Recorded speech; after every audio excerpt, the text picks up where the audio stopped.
ఈ పందెమునందు ధర్మరాజు తన తమ్ములతో రాజ్యము తమ్ములతో కూడి పాంచాలిని కూడా ఓడి ఉన్నాడు కనుక సోదరా దుశ్శాసన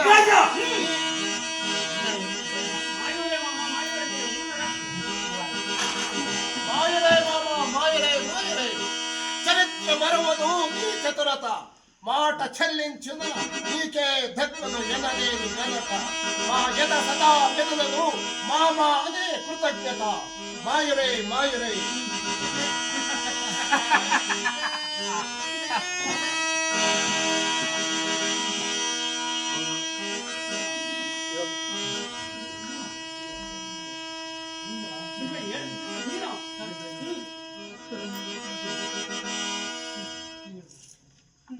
దుర్యోధన కిరాత కొడుకైనా ఈ మాట చెల్లతో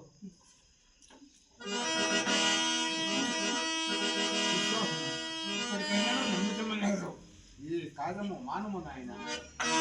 ఓహో వయోవృద్ధులు గురువృద్ధులు ప్రబుద్ధులు అనుకునే ప్రభుత్వ శక్తి ఇంతవరకు నిద్రపోవచ్చున్నదా ఏమి? ఇప్పుడే లేచి అధర్మమని ఆవలించుచున్నది. యూతము ధర్మ విరుద్ధము సప్త మహావ్యసనములో నీచాతి నీచమైనదని తెలిసి కూడా అంగీకార ముద్ర వహించి ఇంతవరకు మీరేలా వీక్షించితిరి. అయినను జూత క్రీడా రత్తడకు ధర్మజనుతో మావను సరి జోడిని చేసి ఆడించి తినే కాని చతుశిష్టు కళా విశారదుడుకు నే నాడలేదే. ఆట తెలియకనా ధర్మము తెలియను కనుక దాని ధర్మాధర్మములు విచారింపక తన తమ్ముల విక్రమోపార్జితమైన సంపదలను మా తండ్రి గారి దయాలబ్ధమైన ఇంద్రప్రస్థమును పందెము కొట్టినప్పుడు మీలో ఒకరైనా ఇది పెదవి కలిపిన తమ నొట్టినప్పుడైనా తమ్ములు నోర కలిపిన ఆలిని ఓలిగా పెట్టినప్పుడైనా ఆ మగువును మగబీటితో మత్స్యయంత్రము కొట్టి తెచ్చుకున్న వాడును నేను. పాంచోలిపై నీకేం అధికారం ఉన్నదని అర్జునుడైనా అన్ననడిగిన చతుర్విధ పురుషార్థములో సహధర్మచారిణి అయిన దారను దయారహితముగా పందెము కొట్టినప్పుడైనా హవ్వ మీలో ఇది అమానుషమన్న వారెవ్వరూ లేరే. మీ పాండవ పక్షం నేను గెలిచినచో మాయా తిరోత్తరమైనది, అదే ధర్మజుడే గెలిచినచో ధర్మమే జయించిందని మీరందరూ జయజయలు కొట్టి ఉండేవారు కారా? పాండవ పక్షపాత బుద్ధులతో మీరు ధర్మదేవతను ఖండించి అధర్మదేవతను ప్రళయ తాండవ మాడింపుకుడు.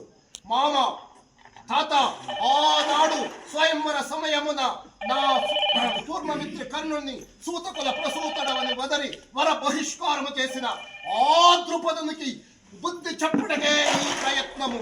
నాడు నన్ను అతిథిగా ఆహ్వానించి పరిహసించిన పంచవర్తుక పాంచాలిపై పగ సాధించుటే దీని ఆంతర్యము. అంతే కాని మా తండ్రి గారి ఎంగిలి కూటకు ఆశపడే అల్పడను కాను.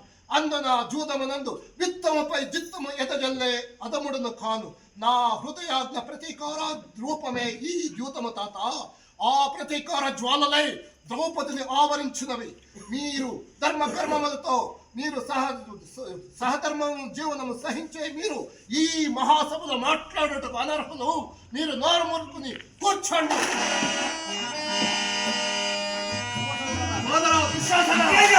ఇప్పుడే పోయి ఆ పంచాలి ఈ సభకు ఎంచుకొనరము.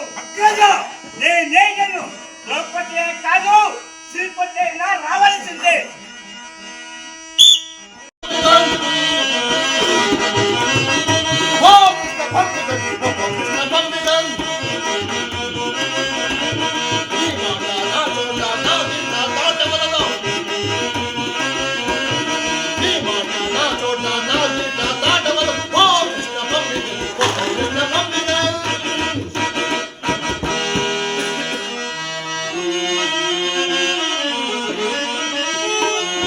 What did you